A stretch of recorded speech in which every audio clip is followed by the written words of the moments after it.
Most people think the most dangerous people in society are the loud ones, the bullies, the tyrants, the openly ruthless, the ones who dominate rooms, the ones who crush opponents, the ones who leave destruction behind them. But history tells a very different story. The people who quietly reshape nations, crash economies, manipulate markets, and move billions of dollars rarely look dangerous at all. They smile, they listen, they help, they are polite, they are agreeable, they are kind. And that's exactly why no one sees them coming. Because the most dangerous people in modern systems aren't the aggressive ones. They're the kind ones, the ones you trust, the ones you underestimate, the ones you never suspect. And once you understand how power really moves through finance, politics, and business, you start to realize something uncomfortable. Kindness in the wrong hands is one of the most powerful weapons ever created. Let's talk about why, and why this matters more today than at any point in human history. Because we no longer live in a world ruled by force. We live in a world ruled by leverage. And leverage doesn't look like violence. It looks like favors. It looks like goodwill. It looks like relationships. It looks like reputation. It looks like kindness. Modern power doesn't need armies. It needs access. Access to money. Access to information. Access to institutions. Access to decision makers. And access is never given to people who feel threatening. It's given to people who feel safe. That's the first illusion. We're taught from childhood that kindness is weakness, that nice people get used, that ruthless people win, that power belongs to the aggressive. But the real world runs on a different logic. Aggressive people hit walls. Kind people get invited inside. The aggressive get blocked. The kind get promoted. The aggressive get watched. The kind get trusted. And trust is the most valuable currency in any system. More valuable than money. More valuable than intelligence. More valuable than influence. Because once someone trusts you, they stop questioning you. And when people stop questioning you, you can move freely. Let's take a step back. Every financial system on Earth runs on the same invisible engine: trust. Banks don't run on money. They run on belief. Belief that deposits are safe. Belief that loans will be repaid. Belief that markets will function tomorrow. The stock market is not a machine. It's a shared hallucination.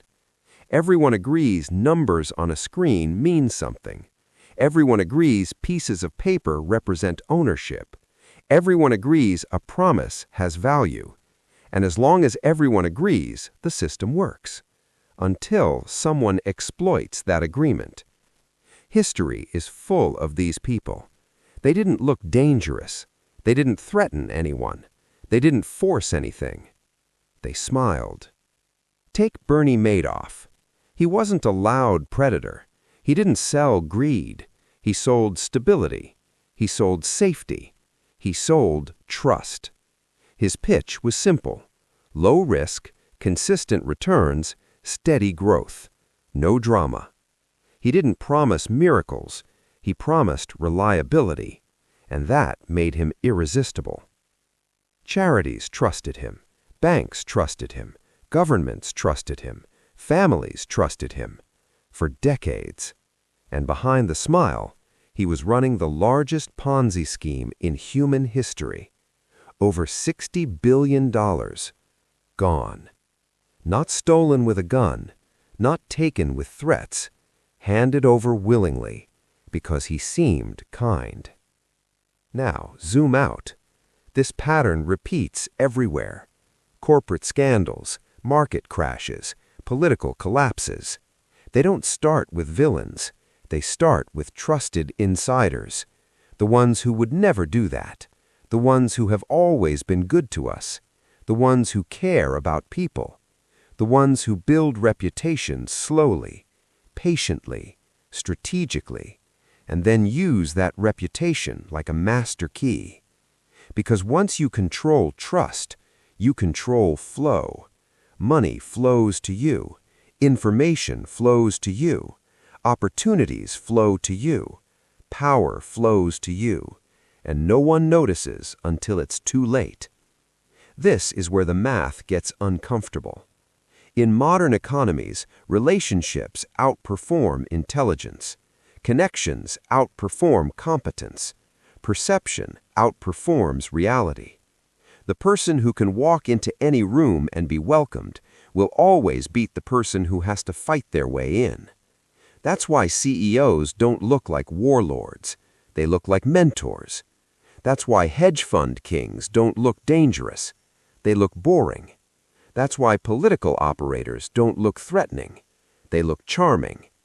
Kindness is camouflage. It lowers defenses. It disarms skepticism. It makes people feel safe, handing over power.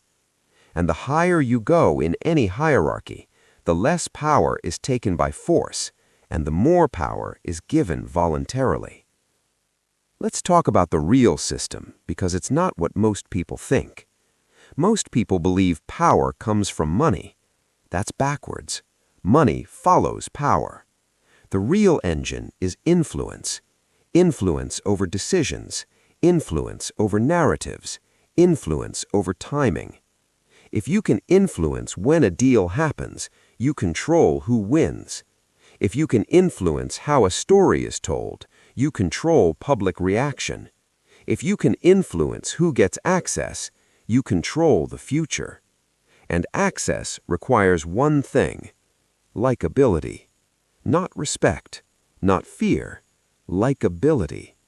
Because fear creates resistance, respect creates distance, likability creates access. When people like you, they tell you things. When people like you, they give you opportunities. When people like you, they defend you, even when you're wrong, especially when you're wrong. This is why some of the most powerful people on earth are completely unknown. They don't seek attention. They don't need applause. They operate behind the scenes. They connect the right people. They shape the right deals. They quietly sit on boards. They advise presidents. They guide CEOs. And they smile while doing it. Now, here's where it gets darker. Kind people aren't dangerous because they are evil. They're dangerous because kindness is effective. It works. It opens doors. It builds empires. It disarms enemies. It creates loyalty. It creates silence. People don't expose those they like. They protect them. They defend them. They rationalize for them. They look away for them. That's how corruption survives, not through fear, through friendship. The most corrupt systems in history weren't built by monsters. They were built by communities, networks of people who trusted each other, protected each other, covered for each other, and slowly normalized behavior that should never have been allowed. This is how financial bubbles form. Everyone knows something feels wrong, but no one wants to be the first to say it, because everyone likes each other. Everyone is making money. Everyone is benefiting. So they stay quiet until the collapse. 2008 wasn't caused by evil bankers. It was caused by trusted bankers. People who were respected, people who were admired, people who were considered safe. And when the system finally broke, they were shocked. Not because it failed, but because they never thought their friends would let it fail. This is the real danger of kindness. It creates blind spots. It lowers skepticism. It replaces verification with vibes. And in a system built on leverage, blind trust is lethal. Now, here's the uncomfortable part. You are part of this system.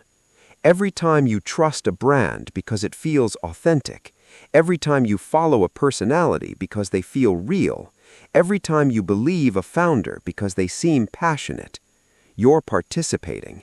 Not because you're foolish, but because you're human. Your brain evolved for tribes, not global financial networks. It evolved to trust faces, not balance sheets. It evolved to trust voices, not algorithms. And modern power is built on exploiting that mismatch.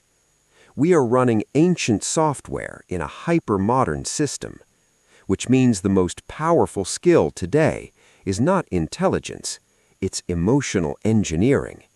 Understanding how people feel, understanding what they want, understanding what makes them trust, and using it. That's why kind people win. They don't fight the system, they ride it. They don't force